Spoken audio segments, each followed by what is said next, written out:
8h12, c'est l'heure de Guillaume Tabar sur Radio Classique. Bonjour Guillaume. Bonjour David. Le Conseil constitutionnel a censuré hier plusieurs articles importants de la proposition de loi de Gabriel Attal sur la justice des mineurs. Qu'est-ce que les sages ont à reprocher à ce texte ? Rappelons d'abord que ce texte avait été voulu par Gabriel Attal lorsqu'il était Premier ministre. Bon, on le sait, la dissolution est arrivée et donc le même Attal a repris son texte, mais en tant que président de groupe. Réponse législative aux émeutes de 2023, la proposition de loi reposait sur 3 piliers. Restaurer l'autorité de la justice, responsabiliser les parents et juger plus vite les mineurs délinquants récidivistes. C'était un texte qui voulait durcir la réponse à cette délinquance commise par des individus de plus en plus jeunes. Alors hier soir, le Conseil constitutionnel, qui avait été saisi par la gauche, a censuré 5 articles et une partie d'un 6e, en considérant que la loi bousculait trop le principe qui veut que, pour les mineurs, l'éducation soit la règle et la sanction l'exception. Bon, on a envie de dire, et pour cause, puisqu'il s'agissait précisément de l'objet de ce texte. Effectivement, le serpent se mord la queue.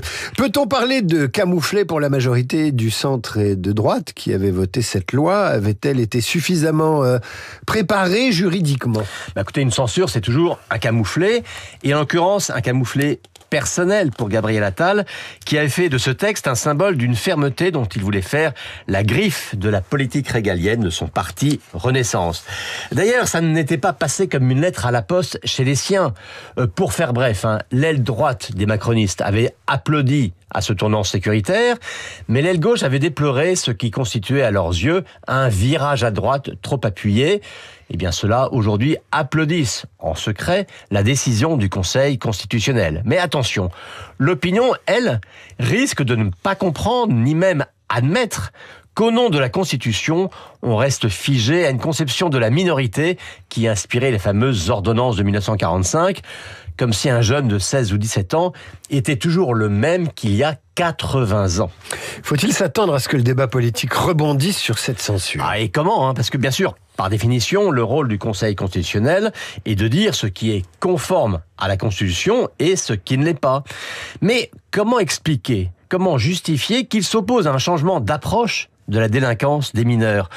On va certainement voir ressurgir le débat sur la défense nécessaire de l'état de droit, mais aussi sur l'évolution qui, elle aussi, peut être nécessaire de l'état du droit, ainsi que celui sur un Conseil constitutionnel qui outrepasserait son rôle et imposerait sa vision aux politiques qui, eux, sont détenteurs de la légitimité du suffrage universel. Alors, bien sûr, des problèmes de rédaction ont sans doute justifié cette décision, mais la question est maintenant de savoir comment et quand les parlementaires vont remettre leur ouvrage sur le métier afin que se traduise dans les faits leur volonté de répondre à cette délinquance des mineurs. L'éditorial de Guillaume Tabar, que vous retrouvez en vidéo sur lefigaro.fr et sur la chaîne YouTube de Radio Classique.